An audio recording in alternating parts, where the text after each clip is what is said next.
neat thing about this Weedeater motorbike is that there's no welding involved. It is all bolted together, which most people would have these parts at home or in a hardware store. They're readily available. And the amount of time it took me was over the winter to keep me busy. And it's a Home Light 25cc engine, 2-cycle, and I bought the bike at a secondhand store. It was reasonably cheap. It had brand new tires on it, and the drive system is kind of unique.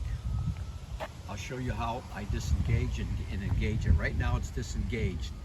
I will show you how to engage it.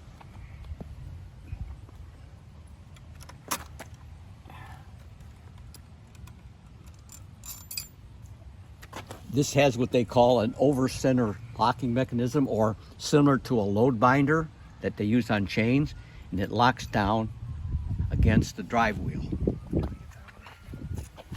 And there's an oilless bearing in this support to support the drive shaft. And I do about probably 21 to 22 miles an hour tops, which is more than enough.